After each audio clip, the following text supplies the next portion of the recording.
Yeah, hello sir. So please introduce with your name and the organization which you're coming from. Yeah, I'm Colonel Prem Prakash, Sena Medal retired, and I'm looking after Radiant International School, Patna. Yeah. What has been the contribution of your school, sir, in the development of your city or maybe as a whole for Bihar in the K-12 segment? Yeah, school started in 2002, and of course then it was the secondary school, and subsequently in 2007.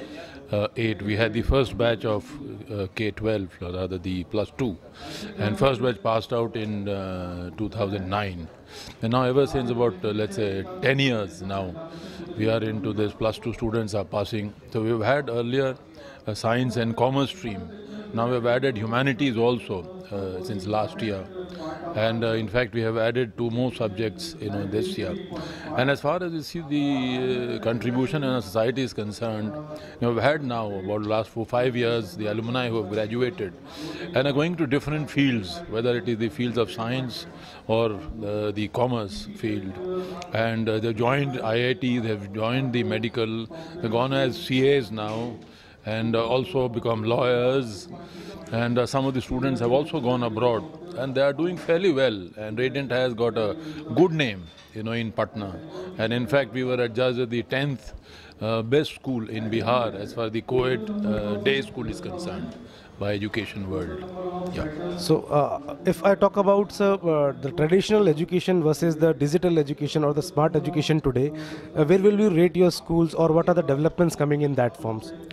You see, as far as the digital learning is concerned, I think right from start, I think we have fairly well up and quite, I would say, at par with many of the good schools, in Patna.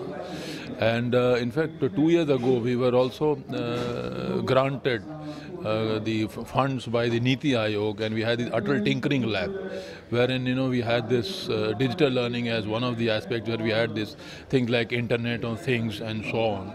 And apart from this, you see, we have smart boards in all our classrooms, and we have 3 computer labs, and which caters to sort of all students right from class 1 to 12th, I would say. We have IP, and we are also likely to introduce computer science also, and plus 2, which will further add to this whatever the as far as advancement of digital learning is concerned. We have computer lab or computer thing as a club activity as also.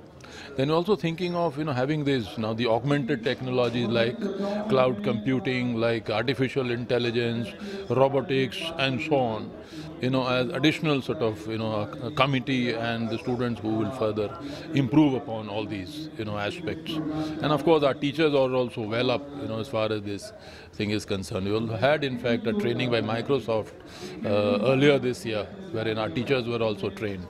Yeah. So did you got a chance to go through the digital learning magazine which we publish?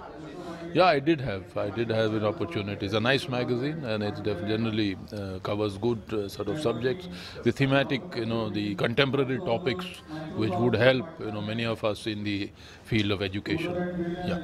How did you find coming to this events, and any feedback or any suggestion which you would like to give us? No, it's fine. I think this event is good and definitely helps the education people. Maybe more towards education, try and interact more as to how we can improve our learning, at school level, and maybe less on industry aspect. That would be probably a plus point. Yeah. Otherwise, thank you. Yeah. Thank you so much, sir. We are glad and happy to have you in this platform. Have a wonderful day, sir. Thank you.